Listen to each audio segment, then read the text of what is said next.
मला सांगा की आता गेलेला वेळ जो आहे या पृथ्वीवरती किती रत्न दिल्याच्या नंतर किंवा हे पूर्ण पृथ्वी बी जर त्याच्या मोबदल्यात द्यायचं ठरवलं आणि आता मागचा वेळ आणून दे म्हणला,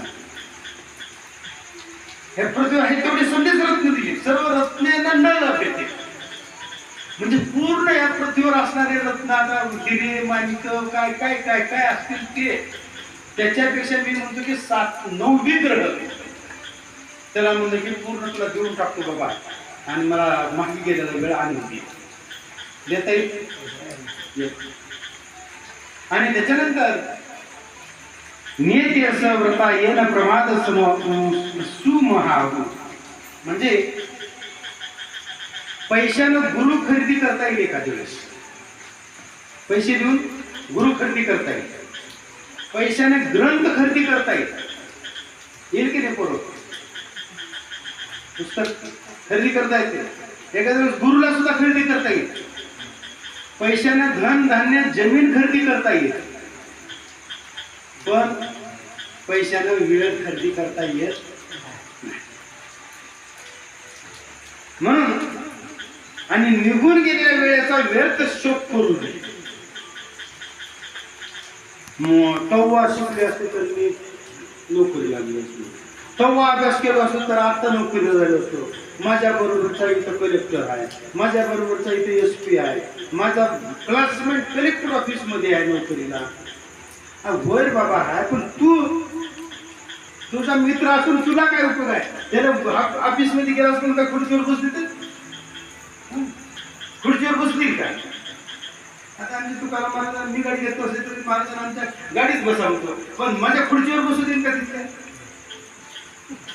मी नसताना माझी खुर्ची रिकामी राहते तुम्हाला सांगतो. कुणाची ताकद नाही त्या खुर्चीवर बसायची.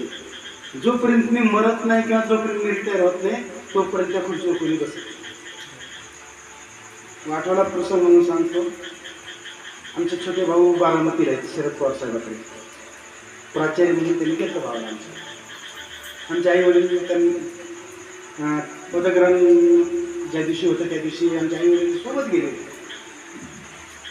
म्हणजे जुनी खुर्ची आमच्या माईने बघितली आणि म्हणली बापा म्हणजे ह्या खुर्चीवर बसलो नाही, नवी खुर्ची आला म्हणजे.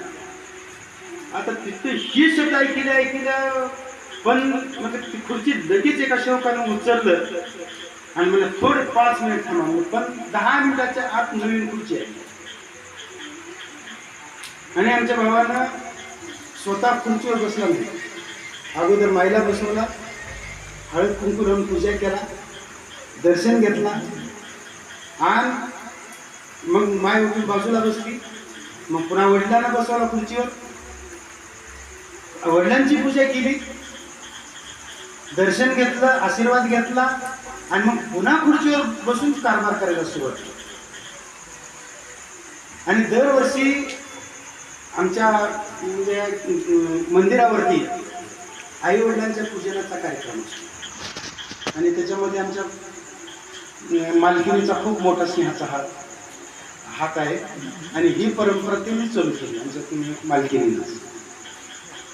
आणि शिवादित्य बहिणीला सुद्धा आजच्या दिवशी तुम्ही सासू नाही घरात सासरा नाही म्हणून बसू नका, त्यांच्या हातचा तांब्यात असतो तर त्याची पूजा करा. घरात सासू नाही सासरा नाही म्हणून बसू नका, त्यांची पूजा. त्यांची काहीतरी वस्तू असेल की. मी माझ्या बाईची उकली धरी केली आहे, हिनं अडकवून ठेवली आहे सगळ्या पत्राला. माझा स्टोव शिकायला असताना स्वयंपाक केलेला स्टोव कधी आलं तर मंदिरावर बघा तुम्ही महाराज स्टोव बांधून ठेवलेला आज नाही सांगायची. माईची उकरी आहे ते आम्ही लावून ठेवली. माझा स्टोव अडकवून ठेवलाय. आता रॉकेलच नाही, स्टोव पाहायलाच मिळत नाही, हे दाखवायला पाहिजे ना काहीतरी लक्षण.